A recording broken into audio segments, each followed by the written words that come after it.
Alright guys, back out on the ice today. I had some questions in my last video, which was kind of just a fun video, out ice fishing, doing our thing, you know. Sometimes I don't tend to be educational in some of my videos. They're not all meant to be that way, but I wanted to try to answer some of those questions from that video today while we're out here. So I'm going to show you a few different types of traps that we use here, as well as a couple of my jigging poles, and then we'll answer a couple other questions as far as if you just had your backpack, is it still feasible to ice fish? So I got my Wetlands Hunter's Axe that I usually carry with my scout kit, so we'll show you that as well. So let's go over a couple different types of traps. This one is a little bit more modern. Get up closer so you can see it. It has a butterfly screw in the middle of it. You just loosen that up. It folds out like a T. Tighten that butterfly back up, and it'll hold it there for you. So obviously you got your reel on the bottom. It's not like a typical, you know, reel for a fishing rod. It's got a very small spot for your hand to reel it in.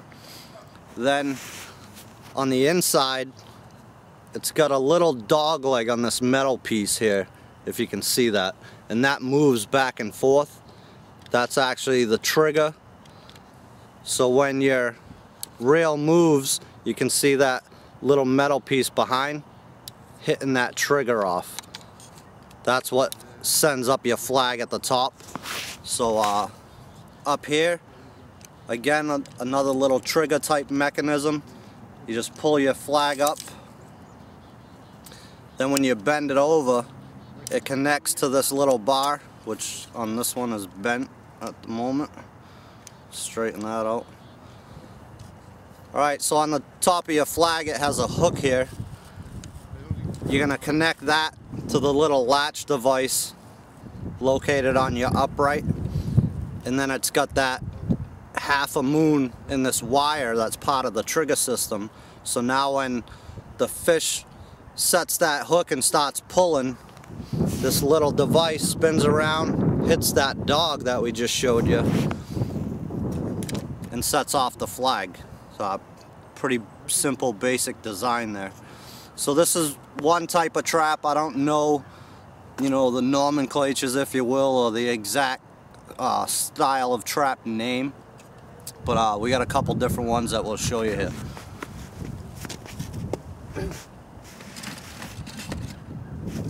Next type is kind of like the old style cross. It's 3 pieces of wood.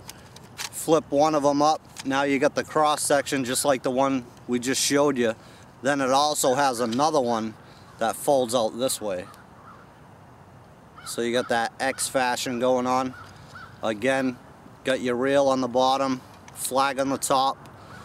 Same type of trigger type mechanism here with the half moon circle, the little latch for your flag that just moves and kicks your flag up when the fish sets the hook. Well, so that's another type. Again, I don't know the you know, scientific names or whatever you want to call it, but another type of trap, and they're all basically similar in design. Just the wood pieces are what differ. So this is sort of a flat set. You've got a spring for your flag here, and it just stows up in the reel. There's a hole. You just pull it out of the hole and your flag's up in the air. You've got another butterfly screw here. Unloosen that. That allows your reel to fall down. You want to set this top piece spins around, and I'll show you on the flag in a second where that hooks into. But you want to set that all the way down to the bottom, and then tighten up your butterfly to where it's level, just like that. So now we got the same cross, you know, cross section there going on. Now on this flag, it's got this little contraption here that hooks onto this spinning device. So it's a T-shaped, you can see that, and you just hook that rectangle onto that, and same thing, when the fish sets the hook and spins, it spins this top section here with the cross and sets your flag off. So that's just a another different style trap that they're all basically the same, like I'm saying, as far as trigger mechanisms go. And lastly, we have the disc. These are very good windy and snowy conditions where the wind's blowing, there's snow on the ice, and it kind of buries the hole. This will keep your hole from freezing up, as does the snow actually. But same thing, it's got the little butterfly here that you unscrew. This one's a little tight.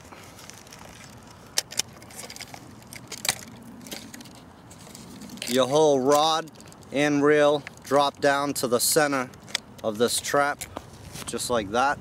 It's got the same spinning type device that I just showed you on the last trap. Spring device here on the flag itself, and again, this one's got a little notch in there, if you can see it. And you just bend this down under the notch and your trap's set. And again, fish sets the hook, spins the reel, off goes your flag. Pretty simple there. So that's 4 different types of traps that we're using out here. I'm gonna go set some traps. I've only got 1 set right now, but I'll go get some set up, try to catch fish here and show you guys that as well, and then we'll go over my jigging rods. Stay with us. There comes Jabba. Here he comes. Can you see him? Late entry to the ice fishing day.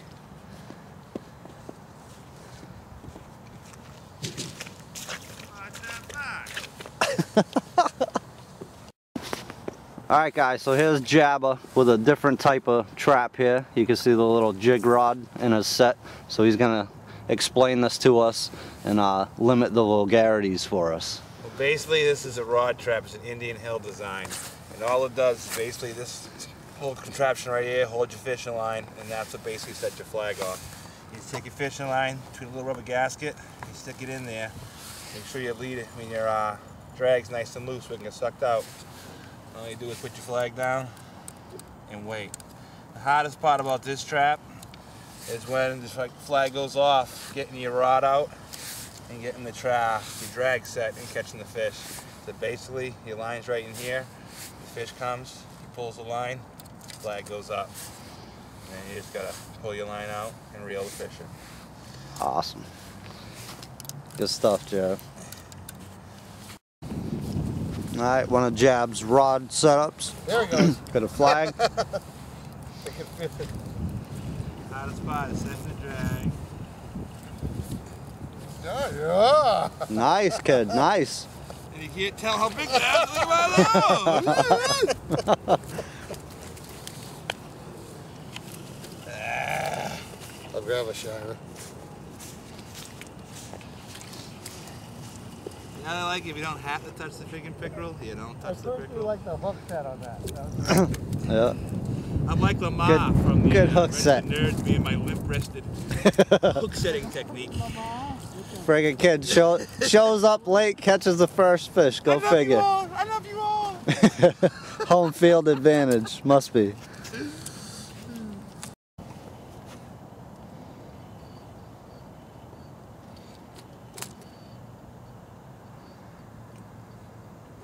Talk to me. Got a little fight to him. Could be a Canadian pickerel.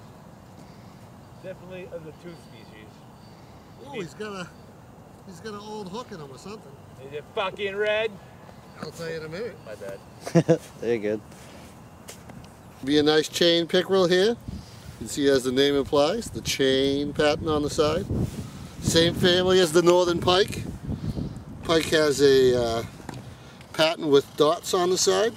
Pike's also much bigger. Not many pike around here in Massachusetts, but pickerel are a native species. and I really don't want to go for a swim. Those So are step safety back. cracks, right? Yep. There you go. Good stuff, Johnny Day Strips. There you go.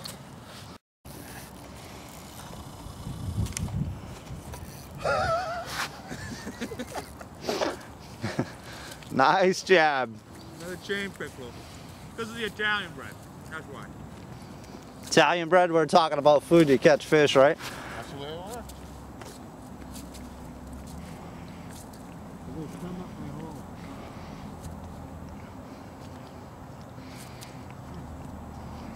Come on. Alright, let's see the technique. Jab doesn't like to touch the fish. Oh, they're slimy. If I don't have to touch them, I don't want to. That makes sense. I'm with you, man. Big guys. There it is. Didn't even touch him. Back in the hole. That's a wrap. New shiner, please. Alright guys, so another question we had was, is it feasible to do ice fishing if all you have is your pack and what you have with you? And it is very feasible. So I got my Wetterling's axe here. We're going to chop a hole through the ice, do a little ice fishing with the fly we tied up in the cabin series. Give that a try. If that doesn't work, we have another little trick that we'll share with you on top of that. But let's get to chopping this hole and we'll see how it goes.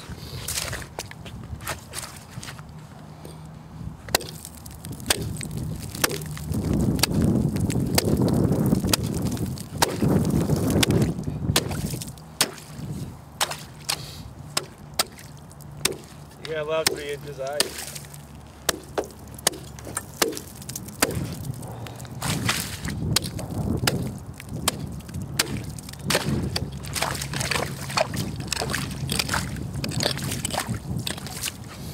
Alright, so we're through. We're looking at like 3, maybe 4 inches of ice, so that wasn't very difficult. We're actually borderline here on ice safety, if you should be out here or not. Again, it's like very borderline. But we've been out here for a couple hours anyway. It's fine. You hear some cracks here and there, but my brother-in-law and his buddy, they're big dudes, and it's been holding up fine, so we're good. So we chopped our hole in the ice. Let's break out a jigging rod and our fly and see what happens. Alright guys, so the hole's right behind us. We got our fly that we tied in the cabin. It's the cardinal one. I think you can see the red tips on that. And rabbit fur. Just dropped it. So we're going to tie that onto one of our jigging rods, which basically they're both the same. I got this fancy little one. It's camouflage and pattern white with some tans. I have a jig on this right now, which is what I was using in the last video. Little jig with a mealworm on the end of that. That's a little trick to the trade. This is a fake mealworm. It's rubber, but you can use live ones, and that tends to work well if you throw the mealworm on the hook for jigging purposes. So we'll take that off of there. We'll tie our fly up. Then I have my other rod. Basically the same thing, just a small jigging rod. This has a little trout jig on it. It's orangish, reddish, again with a little mealworm on it. So we'll give this a shot in this hole too, see what happens. But for right now, we're going to tie up this fly and give it a go. Alright, so we're tying this fly on, and I might as well show it because I'm sure I'm going to get some questions for those of you that may not fish. I'm going to tie a simple fisherman's knot. So I've got the line through the fly there. You can see that. And all a fisherman's knot is taking the tag end here, wrapping it several times around the main line itself. And I usually go about 7 to 8 times. Keeping the little loop up here by the fly, run that tag end back through the loop like such, and then pull,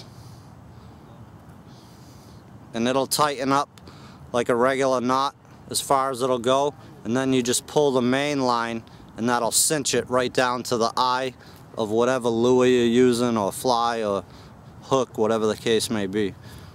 So that's nice and secure now. I'll trim off this tag end and I will toss it in the hole, see what happens. Alright, so people have asked too, you know, with a question mark obviously, is fly fishing under the ice? Absolutely.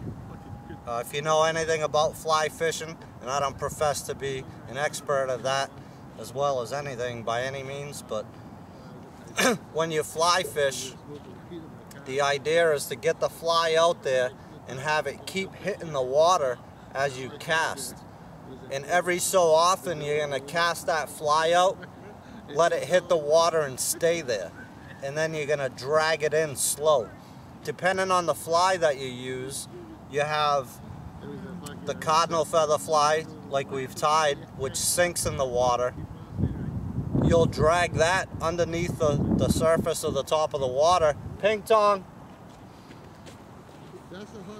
You'll drag that under the water just like any other lure you'd use.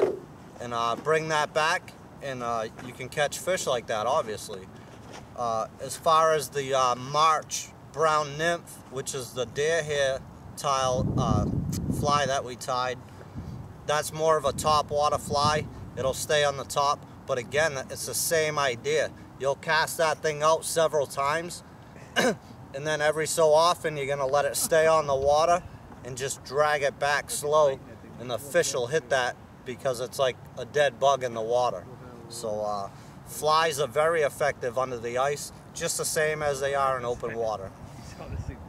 Hopefully I'll be able to show you that here today.